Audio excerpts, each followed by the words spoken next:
Vous écoutez Samedi de lire avec l'auteur invité d'Amélie Boivin-Enfield. On est maintenant rendu au moment de l'émission où mon auteur invité cette semaine, Edsa Paventi, va nous présenter son livre Coup de cœur. Et ton livre, Edsa, c'est Un dimanche sur le bord de la piscine à Kigali de Gilles Courtemanche. Mon livre coup de cœur. Ben, en réalité, là, faut que je le dise d'emblée, là, j'ai évidemment plein de livres coup de cœur dans ma vie, OK?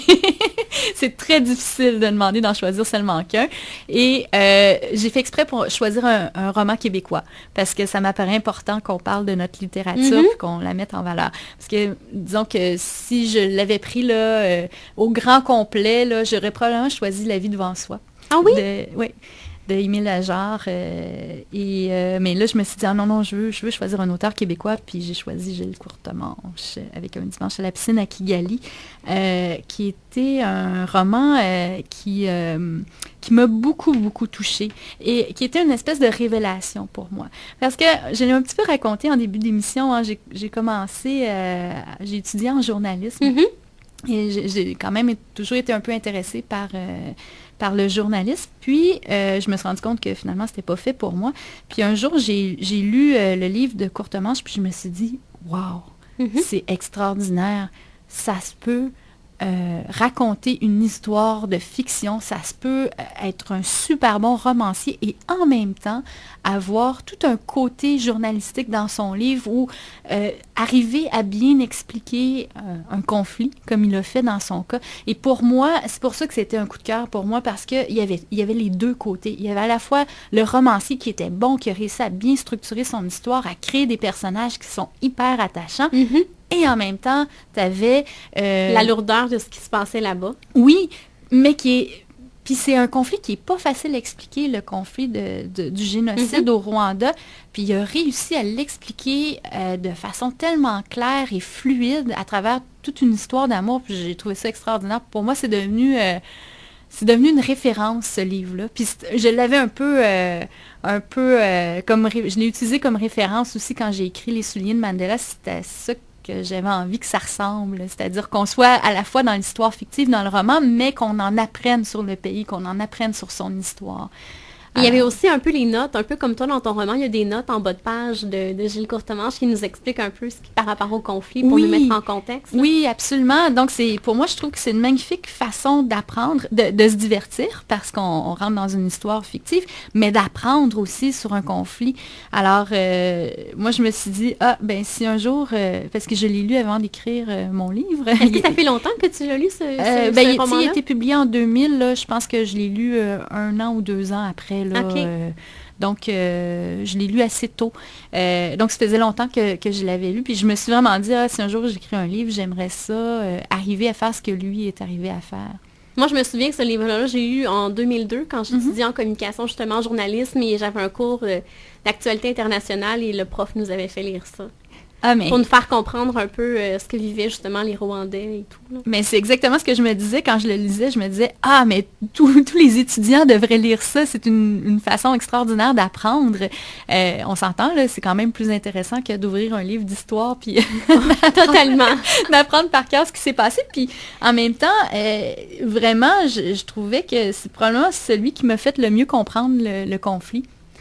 Je l'ai trouvé très, très habile dans sa façon de raconter ce conflit-là. Et on le vit. C'est pas seulement qu'on le comprend avec notre tête, mais c'est qu'on le comprend avec notre cœur.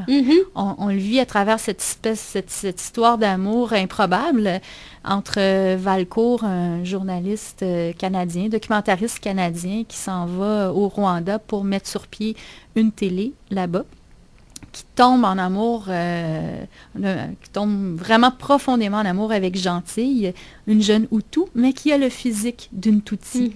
Et c'est à partir de là que leur histoire d'amour va être mise en danger, justement parce que ça se passe en plein génocide. Et les Hutus ont décidé de chasser les Tutsis, pas seulement de les chasser, en fait, de les tuer. Et comment ils font c'est un grand massacre qui a lieu à travers tout le pays, comment ils font pour reconnaître les Tutsis, c'est à leur physique. Alors, l'histoire dit que les Hutus sont courts, trapus, parce qu'ils travaillaient dans les champs, ce sont des cultivateurs, et les Tutsis sont de grands minces qui sont censés être arrivés du nord. Donc, on dit d'eux qui sont peut-être même des descendants de Blancs dont la peau est devenue plus foncée à cause du soleil. Et les Tutsis étaient reconnus comme étant les éleveurs de vaches, donc pas les cultivateurs, pas ceux qui travaillaient dans la terre, mais ceux qui élevaient les vaches. Et les vaches au Rwanda, c'est une richesse incontestée. Donc, de tout temps, en fait, les Tutsis ont été les plus intellectuels, les plus riches, les commerçants, alors que les Hutus, c'était les cultivateurs qui travaillaient avec la terre, qui étaient moins éduqués. Et de tout temps aussi, surtout depuis la colonisation, les Tutsis ont eu beaucoup de privilèges et c'est ce qui a engendré une révolte à un moment donné auprès des Hutus qui se sont dit ça suffit, on veut notre part du gâteau et on ne va pas la prendre d'une manière douce, on va y aller à la dure, on va simplement éliminer les Tutsis. Alors, comment ils font? Comme je le disais, c'est en se basant sur le physique des personnes. Tout le monde y passe, y compris les femmes, les enfants.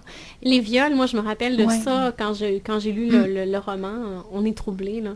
Ben, c'est ça, c'est une réalité à laquelle on n'est jamais confronté ici et pourtant qui existe, qui n'est pas seulement qui existait au Rwanda, mais en Afrique aussi, qui existe encore aujourd'hui. Là. Il y a une grosse guerre en ce moment intestine qui a lieu au Congo, puis un des grands fléaux de ça, c'est les femmes qui se font violer malheureusement. Et qui attrapent souvent le sida. Oui. Absolument. Puis ça, on en parle aussi dans le livre de la grande épidémie de sida qui a suivi.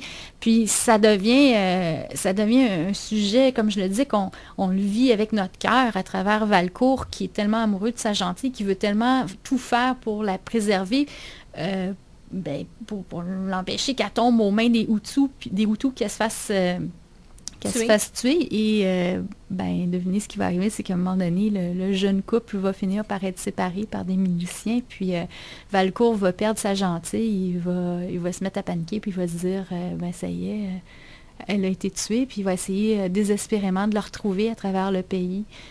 Il va la chercher. En fait, il cherche son corps jusqu'à ce qu'ils se rencontrent. Là, est-ce que je dis le punch? Mais non, on ne le dira pas. OK, je ne dirai pas le punch. Pour lire le roman. mais c'est extraordinaire. Là. C'est une belle façon de vivre une histoire d'amour avec une toile de fond qui est le génocide rwandais. Puis, c'est pas facile à lire. On le disait tout à l'heure, il y a des descriptions de viols, il y a des descriptions de violences aussi qui ont été faites, de mutilation, pardon. Mais ce qui est dur, c'est, quand moi je le lisais, c'est de prendre conscience que c'est arrivé pour vrai, oui, ce qu'il raconte. Oui, absolument. Et qu'on le savait, hein. C'est ça. Ça, c'est tout. Toute la question du génocide du Rwanda qui revient souvent, on le savait. L'aide qui n'a pas été donnée là-bas. Exactement. Mais c'est une façon incroyable de se replonger à travers ça. Puis, je voudrais pas non plus qu'on pense que c'est seulement de l'horreur qui est décrit dans ce film-là. Dans ce film-là, le film il a été fait après, dans ce livre-là. Il y a une belle histoire d'amour. Mais au-delà de l'histoire d'amour, il y a une grande humanité à travers les personnages qu'on rencontre. L'entraide entre eux. L'entraide, et il y a des moments de grand... C'est ça, il y a des moments de vérité, d'authenticité, il y a des moments où on se sent tellement humain. Puis quand tu m'as demandé en début d'émission de trouver un extrait, je me suis longtemps posé la question, est-ce que je prends un extrait où je montre que il est arrivé à tellement bien décrire et expliquer le conflit, ou j'en prends un où justement on est dans ce type de moment-là de vérité et d'humanité. Puis là, j'ai choisi le deuxième, évidemment, parce que je trouvais ça plus beau. Est-ce que tu veux nous lire cet extrait-là? Oui, bien sûr, avec un grand plaisir. Alors, ça commence comme suit. Le plaisir, c'est dangereux. Ça donne envie de recommencer, ça donne envie de vivre éternellement. Le plaisir, ça fout le bordel. Je comprends pourquoi ma mère est si riche et pourquoi les camionneurs l'aiment tant.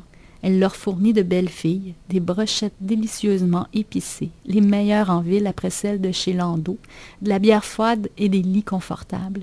Le plaisir, c'est la liberté. Voilà. C'est ce que j'ai senti cette nuit quand j'ai presque étouffé Célestin de mes jambes qui serraient sa taille et que sa sueur coulait sur mes seins, l'odeur de la liberté. Et j'ai remercié Dieu de m'avoir permis de pécher. Je lui ai dit que je l'aimais encore plus qu'avant, mais que je prendrais mes distances avec ces pasteurs qui nous disent que toutes les misères que nous endurons font partie de l'ordre divin. Je lui ai dit car je lui parlais pendant que Célestin déchirait mon petit voile et me torturait avant de me faire un plaisir comme je n'en avais jamais vécu avant. Je lui ai dit que ces églises se servaient de sa divine parole pour nous faire accepter les injustices qu'on nous fait et la mort qu'on nous prépare. Mais Valcourt, j'ai aussi appris que je ne voulais pas mourir. Autrefois, la mort, c'était le paradis. Maintenant, c'est la fin de la vie. Et la vie, Valcourt, la vie, c'est le paradis. Bien, merci Edson. On se reparle dans les prochains instants avec la chronique littéraire.